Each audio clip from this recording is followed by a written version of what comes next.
Hi, Elizabeth. We are here again. Yes, we are. This is quite an auspicious episode for us.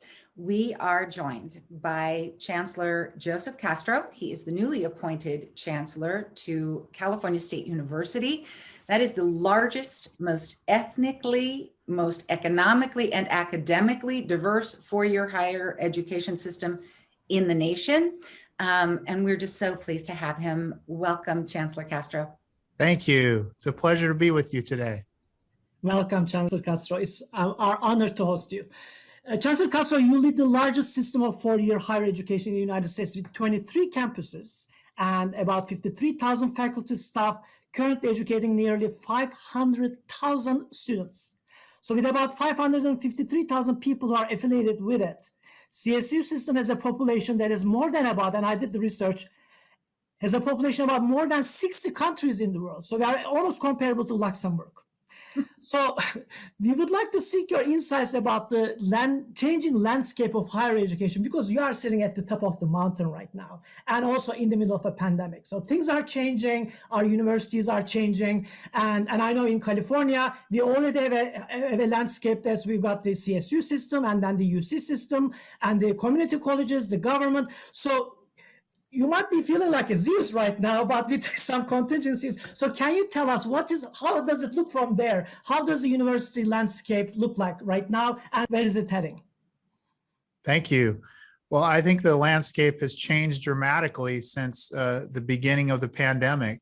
If you think back to last February, when about 9 out of 10 courses were being offered in person for the California State University, and then in the course of 2 weeks, went almost the reverse of, went almost completely, and it did go completely virtual. And then this last fall and spring, we started to have more in-person courses. But because of that pivot, and because of all that we've learned together during the pandemic, I believe that we're not going to go back to where we were. We're going to go to a new place.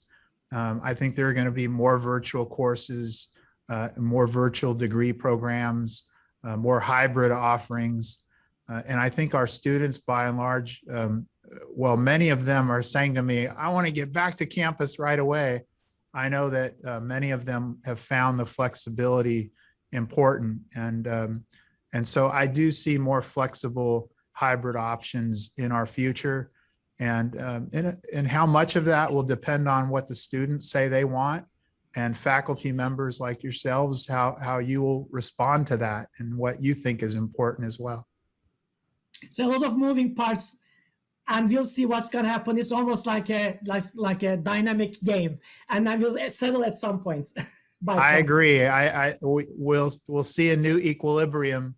I don't think it'll be in the fall. I think the spring might be a better signal of where we're going to land, because the fall will be so transitional in many ways. I think the spring and then fall of the next year, 22, will probably be more of an equilibrium in my view. So how do you see also the changing roles of the dynamics between CSU system and the UC system? Because the environment is intermingling too.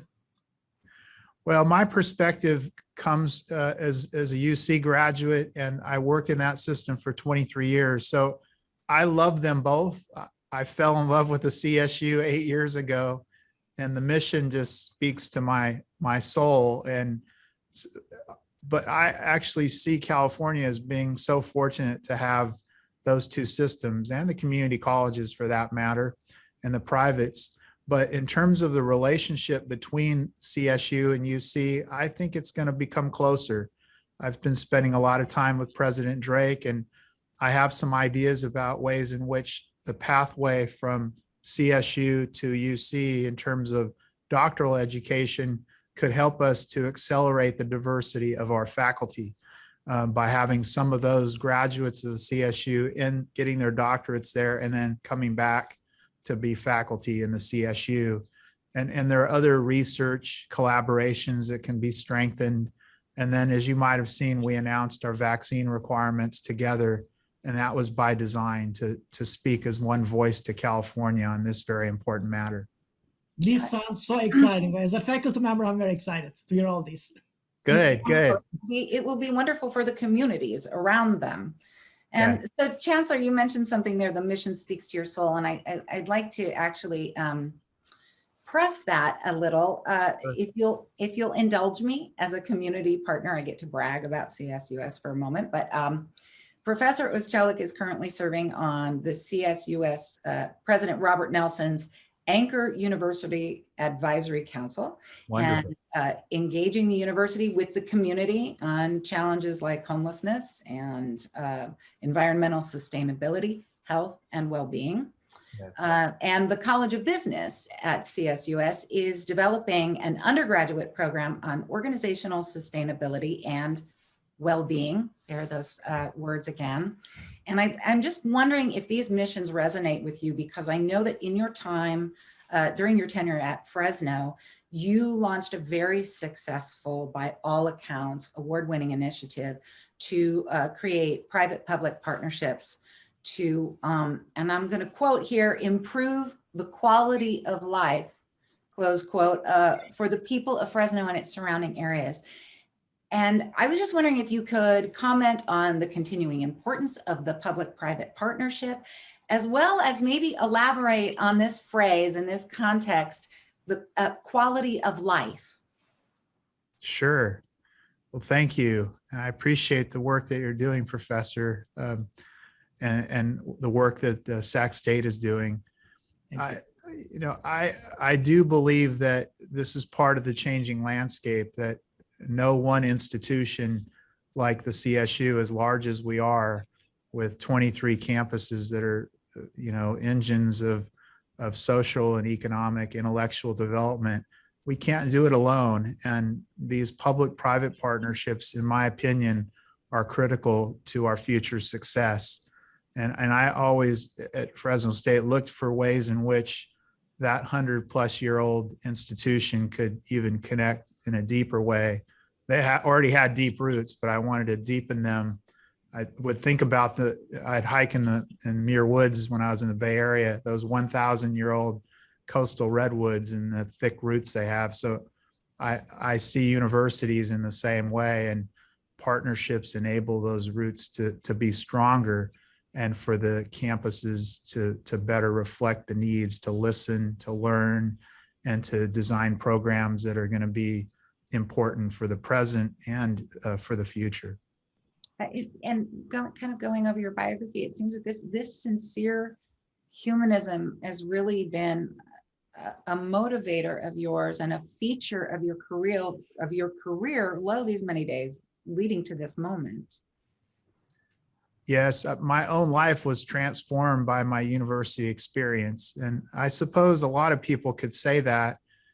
For me, it was a profound moment. And I still remember the moment when I said, this experience causes me to want to serve in universities as a career.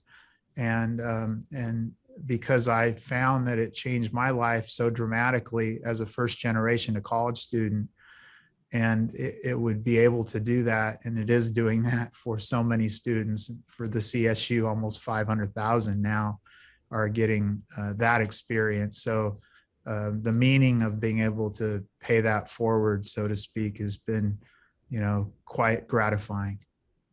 And Chancellor Castro, I would like to elaborate on some of the views that you put out there. Like I totally resonate with you. Hadn't I gone to university, I would have been in a totally different space. To me, university education was upward mobility. Yes. And that's the very reason why I've been here at Sacramento State for 17 years, and my plan is to retire from here. So for that reason, because we make a huge difference in our students' lives with upward mobility, with the education that we provide. And also we make a huge difference with the research that we conduct and the services that we provide. So universities in that regard are in the forefront of the society. So right now we're in a society where we got pandemic, and then everybody's looking ahead and how are we going to rebalance? So at that point on, I think we have to also start doing some things differently to innovate more, and also maybe to break the silos. Because when I was reading about you, in addition to being an authentic leader, some other keywords that came out was interdisciplinary. and also being bold. So using those keywords, may I ask you the questions like what might be the pathways for us as universities that we can shape the future of the society? Absolutely. I think interdisciplinary education and research are vitally important. And, it reminds me of when I was part of a graduate group of faculty, again, between the UC and the CSU, and we had a joint doctoral program. And I felt like the students really benefited because they had all these different perspectives of faculty from both systems. And I think the same can be said within a campus across departments and schools and colleges. And I think we ought to consider doing even more of that in new ways, and it will take us to that next level of understanding and impact. And I think many people will be looking forward to a joint future, educating the community around us and sharing all of those resources, those wonderful resources, unique resources that come from the university system. That's right. And we're part of this ecosystem that starts, in my view, at preschool. And I was a Head Start kid, so I think about it as preschool all the way through, doctoral and postdoctoral education, and public and private. And if you think about it, even in just our golden state of California, how powerful we could be if we work even more closely together to serve the greater good of California and the country. It's going to be incredible. I'm very optimistic about the future. And that brings us to our tradition, ending with a note on optimism. Chancellor Castro, I think we deviated from our tradition today because all the way we have been optimists. I don't know whether that we're adapting to the pandemic or your vibrant optimism that brought us, but that's the much needed optimism that I think we have, and we should be grateful and also a little bit intimidated because we've got a lot to achieve, but we are grateful for the optimism that you have provided for the higher education community and beyond in our wisdom episode today. Thank you very much. Thank you. It's been a pleasure.